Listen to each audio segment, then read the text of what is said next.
You have heard it 100 times. Everything always works out for you.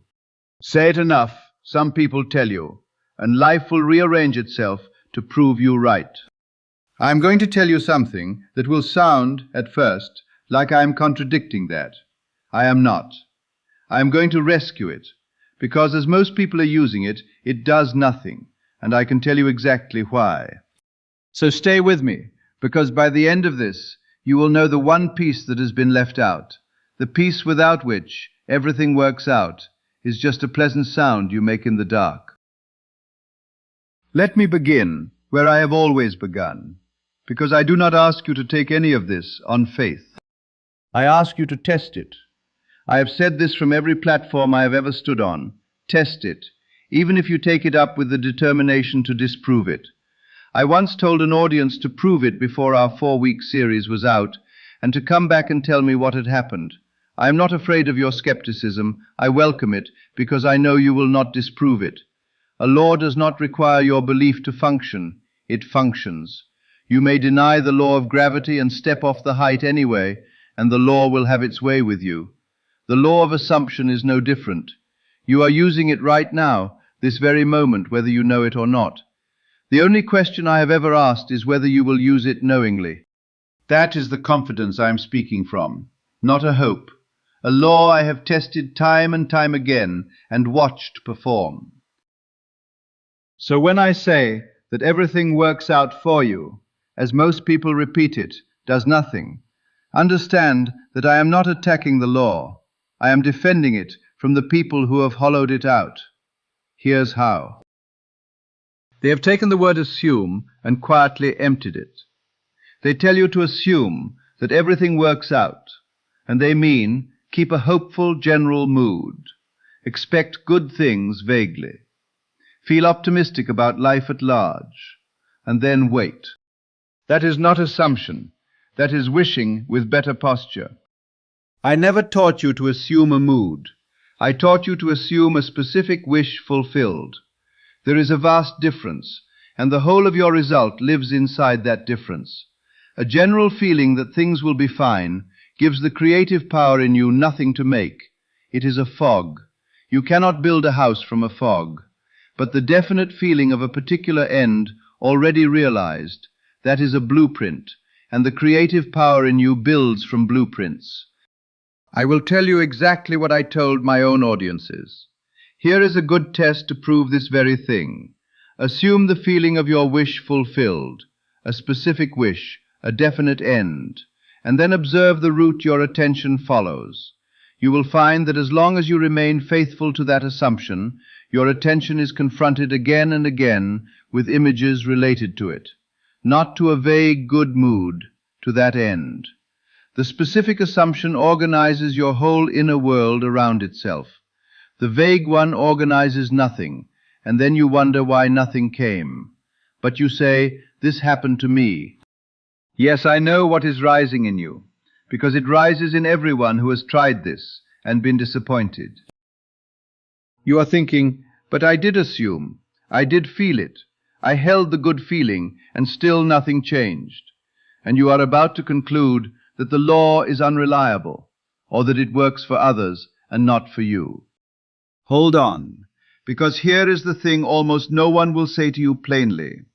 The problem was almost never your effort. It was that you were faithful to a fog instead of to an end. You felt generally hopeful for an afternoon, then checked the bank, then felt the old fear, then told yourself everything works out through clenched teeth, and the clenched teeth were the real assumption. The mood underneath your words is what the deeper mind received. It did not hear the affirmation. It heard the lack the affirmation was trying to cover. You see, a demagnetized bar of steel and a magnet are not different substances. They are the same iron in a different arrangement.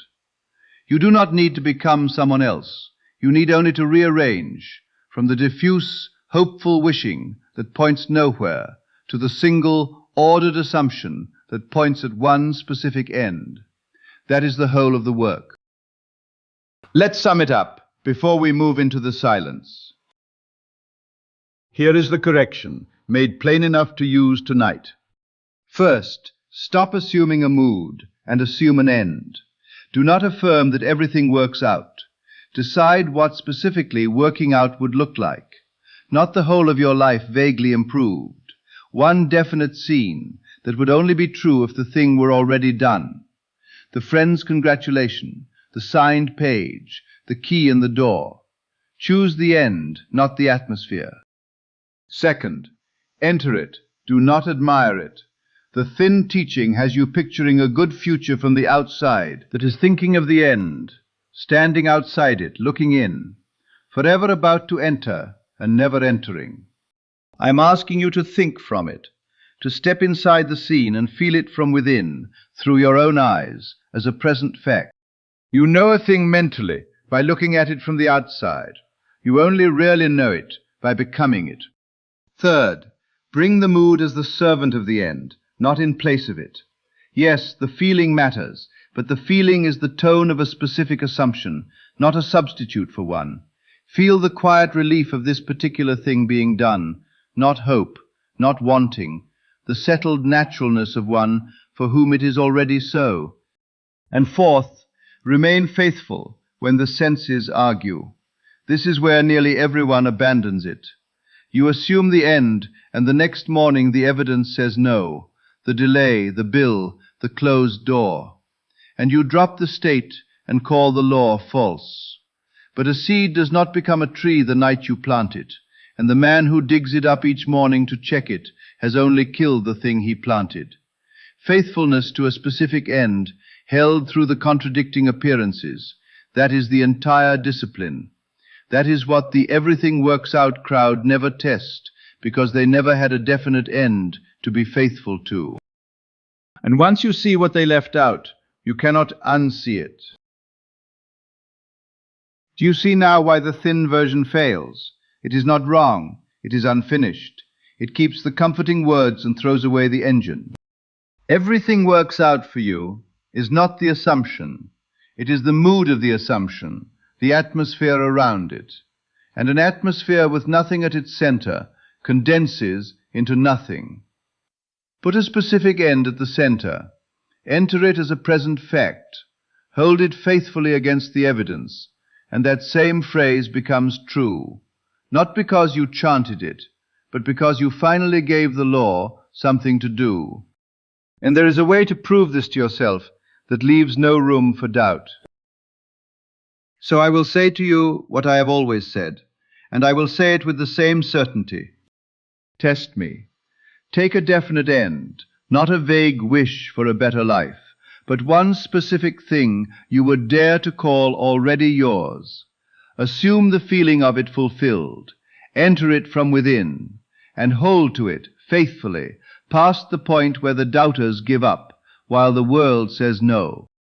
I know you will not disprove it, because the law was never the problem. It has been working perfectly the whole time, patiently giving you the fog you kept handing it. Hand it an end instead. And watch what a serious assumption does.